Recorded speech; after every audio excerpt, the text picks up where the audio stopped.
चीमा साहब 60-60 साल का बंदा है, 15-15 साल की लड़की से शादी कर रहा है। कोई नॉर्मल इंसान करेगा? इनॉग्रेट करने जा रहे हैं 14 फरवरी को राम मंदिर, और राम मंदिर भले ही सिर्फ दुबई में ही नहीं होने वाला है इनॉग्रेट, इंशाल्लाह आप देखेंगे कि पूरे वर्ल्ड में इसकी संतानें निकलेंगी। पाकिस्तानियों का पिछाड़ जल गया होगा, उनको बुरा लग गया आई होगा। स्वेयर मुझे पता था आप यही बोलेंगी, जली ना जली। 13 फरवरी को इंडिया के प्राइम मिनिस्टर यहाँ अबू धाबी में आ रहे हैं, शेख ज़ायद इंटरनेशनल जो क्रिकेट स्टेडियम है वहां पे, और बहुत बड़ा इवेंट होने वाला है। मैं ये समझता हूँ कि अबू धाबी या दुबई या यूएई की हिस्ट्री का सबसे बड़ा इंडियन कम्युनिटी का इवेंट है, जिसमें 2, 4, 5 हजार नहीं बल्कि 60,000 के करीब जो इंडियंस हैं मौजूद होंगे।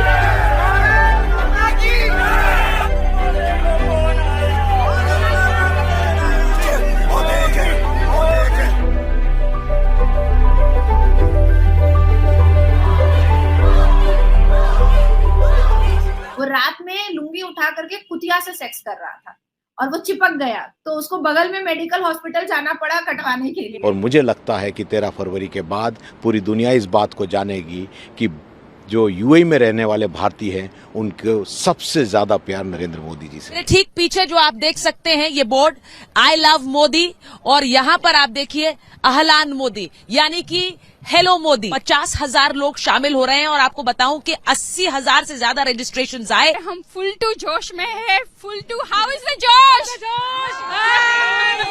आप देख सकते हैं कई लोग, जैसा आप जानते हैं कि जब भी नरेंद्र मोदी जी का नाम आता है तो हजारों लाखों कार्यकर्ता वैसे ही आ जाते हैं। Is the case with prime minister Narendra Modi ji, बाप है वो, दैट्स वाई उनकी इज्जत की जाती है। कमीनी कहीं की हम लोगों को पढ़ने बोल रही है, इसका बलात्कार कर दो, इसके कपड़े उतार दो, इसको नंगा करके चलाओ। चीमा साहब 2 चीजें होती हैं, ये उनके बगैर नहीं। जय हिंद दोस्तों, मेरा नाम है आकाश कुमार और आप देख रहे हैं भारत की बात माई चैनल।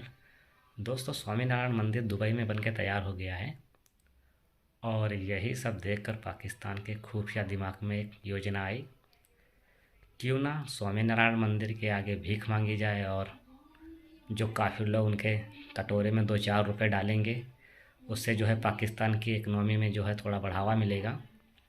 और वैसे भी पाकिस्तान जो है आजकल पाकिस्तान से सऊदीया और दुबई जाया करता है, और क्योंकि 80% भिखारी पाकिस्तान ही हैं, अब यही सोचकर सब लोग दुबई पहुंच गए स्वामीनारायण के मंदिर के आगे पीछे रास्ते के पास में बैठने के लिए, क्योंकि उनको टेंडर मिला है भीख मांगने का।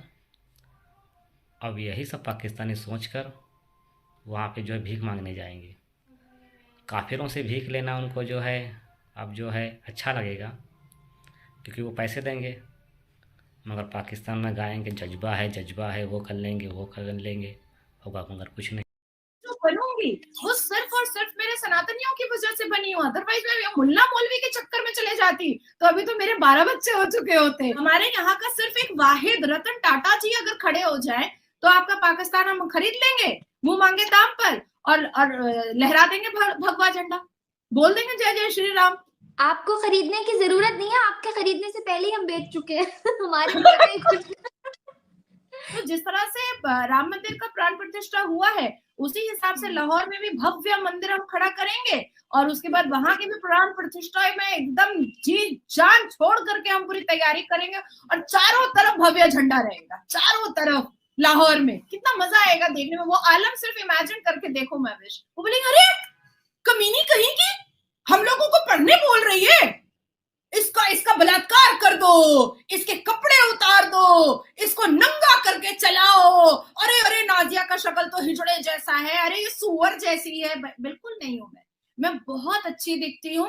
वो अपना फ्रस्ट्रेशन निकालते हैं और अपने आप को मेंटली सेटिस्फाइड करते हैं नाजिया को हिजड़ा बोल करके। नाजिया जैसी अगर कोई लड़की मिल जाए तुरंत निकाह पढ़ने के लिए तैयार हो जाएगा, तुरंत, 1 सेकंड भी नहीं लगेगा। ये है मुसलमान का चरित्र कि वो अपने आप को मेंटली सेटिस्फाइड करने के लिए आपको हिजड़ा बोलेंगे, मुझे हिजड़ा बोलेंगे, आपको बच्चलन बोलेंगे, मुझे बच्चलन बोलेंगे, मानो जैसे उनको कुरान ने बोला है कि औरत को ऐसे बेइज्जत करो। और हम और आप बात क्या करेंगे कि मुसलमानों को शिक्षित होना चाहिए, एडुकेटेड होना चाहिए, जो उनको पसंद नहीं आएगा। मुसलमान कहीं भी रहे, उसके हाथ में पत्थर होता है, उसके घर के बिस्तर पर 4 बीवियां सेक्स टॉय होती हैं, उसके जुबान में जिस देश में रहता है उस देश के लोगों के लिए गालियां रहती हैं, और दिल में 72 वर्जिन हूर की मोहब्बत रहती है।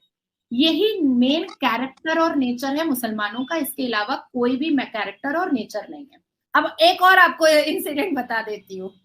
उसी केला बागान का एक आदमी था, केला बागान वेस्ट बंगाल है एक स्टेट, उसी केला बागान का एक वहां पर एक एरिया है जिसका नाम केला बागान है। वहां का एक आदमी था, वो रात में लुंगी उठा करके कुतिया से सेक्स कर रहा था और वो चिपक गया, तो उसको बगल में मेडिकल हॉस्पिटल जाना पड़ा कटवाने के लिए।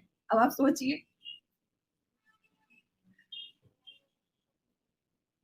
इसीलिए तो कहते हैं मोदी है तो मुमकिन है। ये चीज वही कर सकता है जिसमें कैपेबिलिटी हो, जिसमें क्षमता हो। तो same is the case with prime minister Narendra Modi ji. बाप है वो, दैट्स वाई उनकी इज्जत की जाती है। इवन वर्ल्ड नोज कि अभी इंडिया जो है आगे सुपर पावर बनने जा रहा है, तो ऑब्वियसली बात है इंडिया से पंगा महंगा पड़ेगा। तो ऑब्वियसली मुस्लिम ममालिक भी चाहते हैं कि बाकी मुस्लिम ममालिक भी चाहते हैं कि हम इंडिया से अच्छे रिलेशंस बिल्ड करें, हम प्राइम मिनिस्टर से अच्छे रिलेशंस बिल्ड करें, क्योंकि उनको उनका एक कल्चर, मैंने बोला ना, उनकी एक विजन, उनकी एक आइडियोलॉजी, बिकॉज वो खुद के लिए कभी नहीं सोचते। दैट इज वाई उन्होंने इनॉग्रेट पूरी दुनिया में राम मंदिर, क्योंकि राम जी को जो है दुनिया का ये समझा जाता है, देवता समझा जाता है। तो आई थिंक जिस हिसाब से दुबई ने एक मैसेज, पीस का मैसेज दिया है, दुबई ने एकता का मैसेज दिया है। कहते हैं ना कि यूजुअली मुसलमान और हिंदुओं में ज्यादातर लड़ाई होती थी रिलीजियस थिंग्स को लेकर के। तो I think Dubai gave the clear message of peace, prosperity, success, and to develop a good relationship with India. That is a good thing, and world should appreciate it as far as I know. Doctor साहब, एक मैं point ये बात करना चाहता हूँ। एक वक्त हुआ करता था कि मुसलमान जो थे दूसरे मुल्कों में मसाजिद बनाया करते थे, लेकिन इंडिया इज द बिगेस्ट, सबसे बड़ा हिंदू मुल्क अगर इन टर्म्स ऑफ पॉपुलेशन देखा जाए तो वहाँ पे है। ये जो एक मूवमेंट कह लें, या ये जो इम्प्रेशन है, फॉर एग्जांपल मैं देख रहा था कि उधर न्यू जर्सी के अंदर एक बहुत बड़ा मंदिर जो है वो बना रहे हैं, और यही ऑर्गेनाइजेशन है जो इधर बना रही है वही उधर बना रही है, और उसके लिए उन्होंने हजारों, कहते हैं सैकड़ों इंडियंस को लेके गए हैं वहां पे, जो वहां पे वो बना रहे हैं ऑल दैट। ये ट्रांसफॉर्मेशन क्या है? जी मतलब दो चीजें होती हैं, ये उनके बगैर नहीं हो सकता। एक तो आपके पास ताकत और दूसरा पैसा हो आपके पास। पहले मुसलमान जो थे वो ताकत में थे, जहां जाते थे लूट मार भी करते थे, फिर मस्जिदें भी बनाते थे, सारा कुछ करते थे साथ। फिर उसके बाद आपने मजहब को कारोबार बनाया। आज मैं आपको छोटी सी, मुझे तकलीफ हुआ अगले दिन इस बात को देख के, आप ना सिर्फ इनकी मिसाल दें, अब भारत इस वक्त बंदर बना रहा है, लेकिन बहुत अरसे से यहूदी अमेरिका में एक मूवमेंट उनकी है, बर्थ राइट ट्रैवल। यहूदी बच्चा चाहे अमेरिका में पैदा हो, उसको फ्री टिकट दिया जाता है इजराइल जाने का, जाके अपनी होमलैंड को देखकर। लेकिन हमारे सऊदी अरेबिया के पास यहूदियों से ज्यादा पैसा होगा, लेकिन वो हज और उम्रे के ऊपर भी कारोबार करते हैं, मस्जिदें भी कारोबार है, मदरसे भी कारोबार है। ये अफसोस वाली बात। लेकिन उसमें मैं बताऊं, इस्लाम का जो डाउनफॉल था वो अब्बासियत दौर के बाद डाउनफॉल है। अब्बासियत दौर की तरक्की भी इसी चीज में थी कि वो दूसरे मजाहिब की इज्जत करते थे और वो साइंटिफिक अचीवमेंट्स के ऊपर उनका जोर था।